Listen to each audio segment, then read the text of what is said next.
Alright guys, here is the customer's 59 Chevy Truck. It had the front fenders on it, it had the bumpers on it, it had a bed on it. Front fenders are new reproductions and they didn't fit worth a crap. The doors drug when you opened them. The bed was really rough, and it was going to take a lot of work. He ended up buying a whole new bed, complete kit. It's in my house. Anyway, I showed this body filler pieces the other day in a video.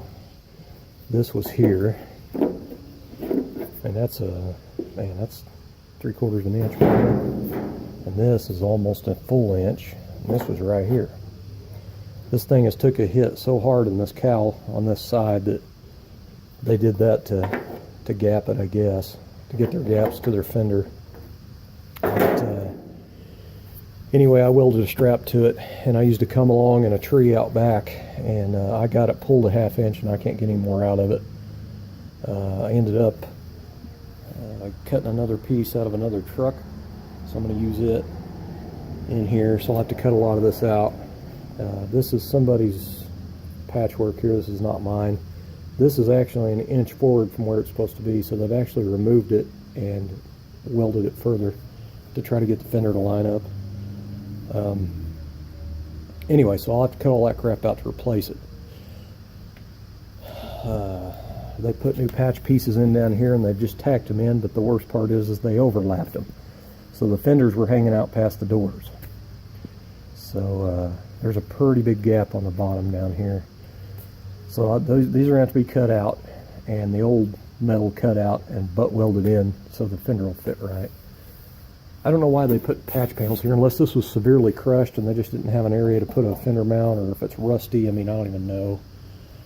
I've got to put new outer door bottoms in and inner door bottoms. The inner door bottoms are really rusty.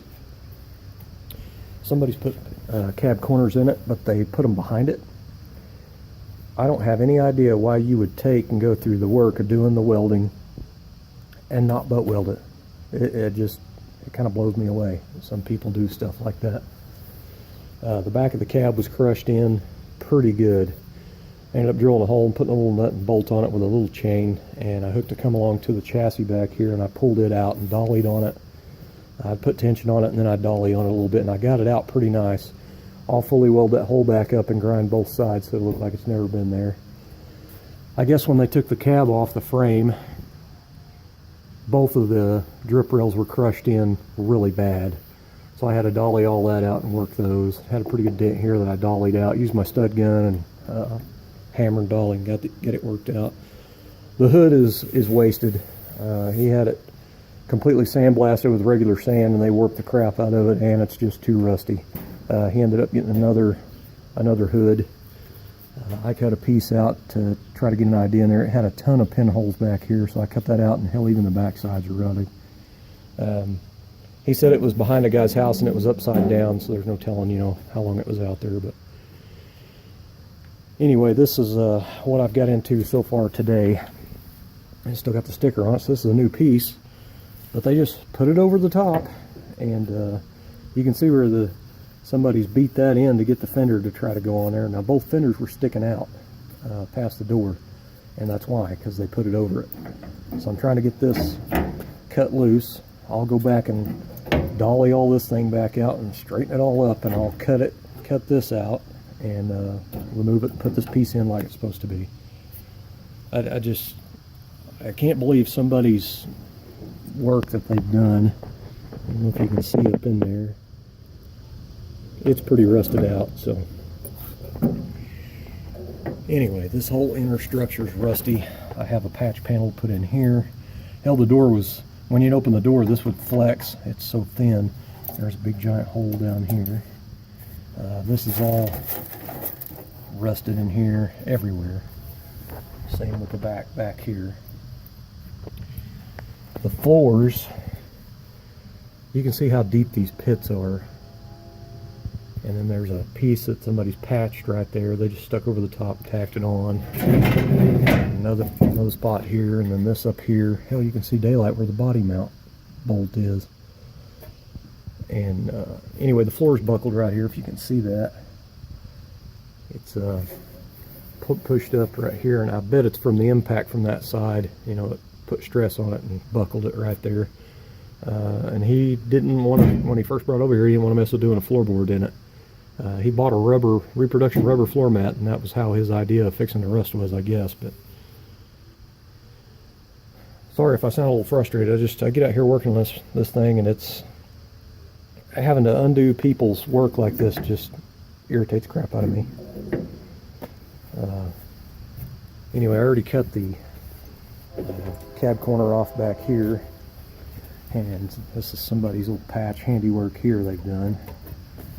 I do have new inners also, so I'll have to cut it out and replace it. You can still see Bondo smushed in right there. But anyway, I got all new cab corners, and they do go around, but I want to leave that little edge right there because, you know, that factory piece ain't gonna, they just don't fit right like OEM. So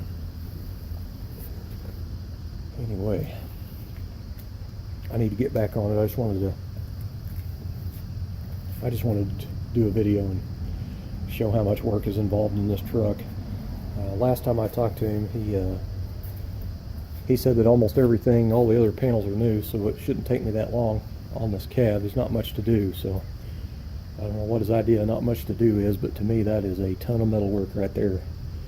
I actually looked at this truck on Craigslist a few years ago, and I passed on it. And he ended up getting it from the guy, and it had a bad butcher job, subframe job, and he actually used a chassis out from under another truck on it. So he's put power disc brakes on it, and you know, he's put a 10-bolt rear in it, and it's got all new wiring, Dakota Digital, tilt column, low car style throttle pedal and stuff. I mean, it's got some good pieces on it. It's just,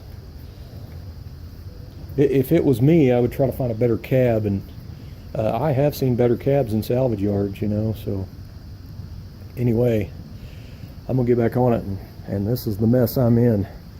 I just get frustrated every time I come out here to go to work on it, because it's just, you know, how long is it going to take me to do just this part right here? And he thinks there's not that much work. So hell, he didn't even want any of it. He didn't even want to pull the glass out of it. He just wanted to paint the truck, and there's no way I'd be able to get paint up in behind that rubber, and it would just start flaking out, you know. So I don't even think he's going to buy a new windshield. I think he's just going to reuse this old milky, you know, delaminated piece of crap. But I'm almost to the point of I need to just probably stick it back together and just have him come and get it, because if it was me, I would find another cab. By the time all this work's done, I'd probably find a cab in a little bit better shape. I know the further north you get, the worse they are, but down around here, I actually know where a cab is off a 57 Chevy. That's the cab, it's just bare, but it's still pretty good shape. I don't know if it's for sale for sure or not, but anyway, this thing's been painted I don't know how many times. There's green, there's white, there's blue, and then red, and then there's, you know, some black and whatever, some primer in there, I'm sure. But anyway, the paint's flaking off of it, so it's going to have to be stripped of bare metal. But anyway, just thought I'd post a video up and just to show you what I'm up against. I'm really not looking forward to it, and those reproduction front fenders, they don't fit worth a crap, so I got a lot of door gaps to be making, you know, cutting, slicing and dicing and all that crap. So anyway, my chassis for my 55, I've actually decided to go ahead and take it and have it sandblasted, so I'm going to do that instead of trying to blast it myself out here and make a big mess. I had to clean up my yard yesterday. I had it pretty salvage yarded up out here, so I moved my wife's 48 Chevy around back and cleaned up all the parts that were around here. And anyway, I'm gonna get back on this truck.